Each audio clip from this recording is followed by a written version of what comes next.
নমস্কার, নিউজ প্রাইমে আপনাদের স্বাগত। আমি সঞ্জয় রয়েছি আপনাদের সাথে। আজ একটু ভিন্ন ধারার খবর আপনাদের দিই।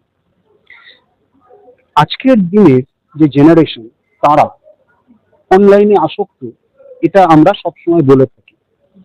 কিন্তু তাদের এই অনলাইন আসক্তিকে যদি তাদের প্রফেশন করা যায়, অর্থাৎ তাদের জীবিকা করা যায়, সেটা কেমন হয়? একটু অদ্ভুত শোনাচ্ছে না? আমরা আজকে এই নিয়েই আলোচনা করব। সঙ্গে পেয়ে গেছি আই কোয়েস্টের কর্ণধার শ্রী নিপুণ মারিয়া। কথা বলে নেবো তার সাথে। Sir, first of all, you are cordially welcome to our channel News Prime.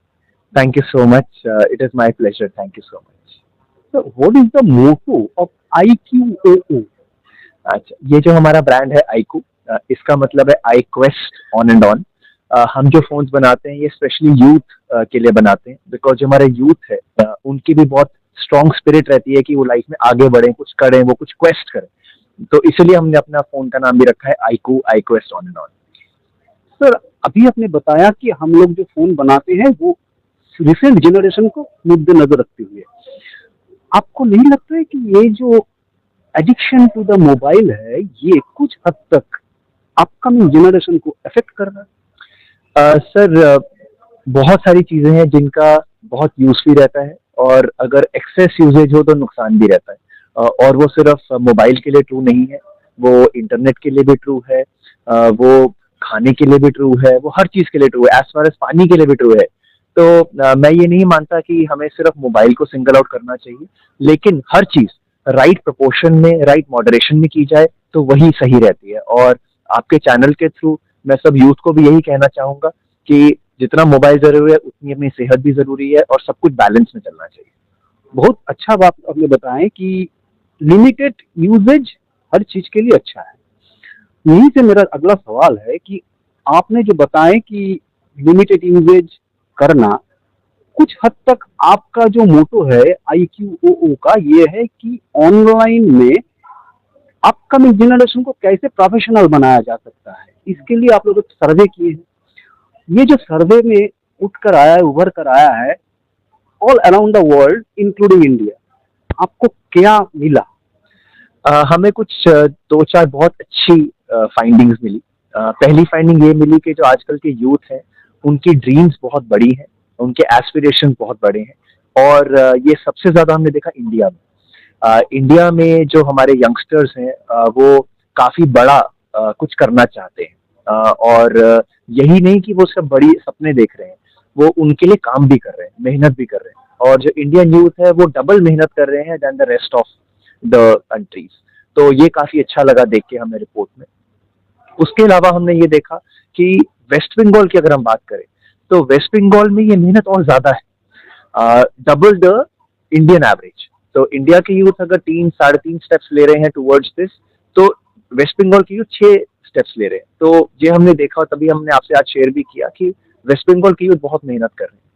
और यही नहीं, हमने दूसरी चीज ये देखी कि न्यू एज करियर्स का रोल बहुत इंपॉर्टेंट हो रहा है। आजकल के जो यंगस्टर्स हैं, क्योंकि टेक्नोलॉजी चेंज होती रहती है, नए ट्रेंड्स आते हैं, तो जो यूथ है वो इन ट्रेंड्स को समझता है। कंटेंट क्रिएशन हुआ, एआई हुआ, साइबर सिक्योरिटी हुआ, ये आजकल के यूथ लुक फॉरवर्ड करें कि क्या मैं ऐसी किसी इंडस्ट्री में कुछ कर सकता हूं अपने करियर के लिए। तो ये भी एक अच्छा इंटरेस्टिंग ट्रेंड निकल के आया। बहुत अच्छा बात आपने बताया और आपका बात से मैं बिल्कुल सहमत हूँ, क्योंकि निपुण जी, आज यहाँ बैठ के हम लोग जो बात कर रहे हैं ये भी डिजिटल प्लेटफॉर्म ही है, यानी कि we are entering complete digital world, new age, new generation. तो ये जो बात है, आपको नहीं लगता है कि ये थोड़ा बैलेंस होना चाहिए, क्योंकि offline world and online world are completely different, and that is the thing कि ऑनलाइन वर्ल्ड में वैल्यूज नहीं है। एक व्यूअर्स कम गया, घट गया, या एक लाइक कम मिला, they come to a depression, is it not? और ऑफलाइन में कोई किसी को डांट भी दिया तो भी अगले दिन मेल बंधन हो जाता है। ये जो चीज को ये बैलेंस कैसे करेंगे? देखिए, आपकी बात बिल्कुल करेक्ट है, और जब आप यंग होते हैं तो कहीं ना कहीं ये हैंडल करना या मेच्योरिटी भी विद टाइम और विद एज आती है। और इसमें मुझे लगता है कि हमारी सोसाइटी का, हमारे पेरेंट्स का, टीचर्स का, सबका रोल भी बहुत इम्पोर्टेंट है कि हम ये बच्चों को बताएं और सिखाएं, और बच्चे खुद भी समझदार हैं कि हमें बैलेंस में चलना चाहिए। और एक तरीका ये है कि हम कहें अच्छा नई टेक्नोलॉजी है ये अच्छी नहीं है, but that's not true also. Social media हुआ, इंटरनेट हुआ, मोबाइल फोन्स हुए, इनके कितने यूजेस हैं ये तो आई थिंक सबको पता है। लेकिन राइट प्रपोर्शन, राइट बैलेंस, और उसमें पूरी society including youngsters, I think हम सबका रोल बहुत इंपॉर्टेंट है। निपुण जी, आज का दौर में मोबाइल मस्ट है। क्यों? बैंकिंग से लेकर स्पोर्ट्स, ई कॉमर्स में घुस चुका है। आज मोबाइल में भी आपका ई स्पोर्ट्स में मेडल सर्टिफिकेट सब मिलता है, और ये शायद आगे जाके इंक्लूड भी हो जाए। आपको नहीं लगता है कि, या आईक्वेस्ट को नहीं लगता है कि कुछ उम्रदार आदमी जो है सोसाइटी का, जो ओल्ड एज सेक्शन है, इन लोग को भी थोड़ा सिखाया जाए ताकि ये लोग अपना रिटायरमेंट टाइम में भी कुछ कैरियर बना सके थ्रू डिजिटल वर्ल्ड? बिल्कुल, आपका सजेशन बहुत अच्छा है। और मैंने ये देखा है कि एटलीस्ट जो अगर मैं क्रिएशन नहीं तो मैं कंजम्पशन जरूर देख रहा हूँ, इवन अमंगस्ट ओल्ड एज, जैसे आपने बताया, वो लोग इंटरनेट savvy हैं, व्हाट्सएप पर, यूट्यूब पर, इंस्टाग्राम पर, फेसबुक पर कंटेंट कंजम्पशन तो शुरू हो गया है। तो मैं ये उम्मीद करता हूँ आज कंजम्पशन है, कल को क्रिएशन भी होगा। तो आईक्वेस्ट या IQ ओ अगले कोई स्टेप लेगा कि ये ओल्डर जो है person in the society who feeling lonely and they are entering in digital world, so IQ आगे जाके इन लोग को भी थोड़ा सिखाने का कोशिश करेगा, थोड़ा डेवलपमेंट, इन लोग का स्किल का डेवलपमेंट करने का कोई प्रयास करेगा? देखिए, आपका सजेशन बहुत अच्छा है। इसके बारे में मैंने पहले नहीं सोचा था, बट अब जरूर सोचूंगा।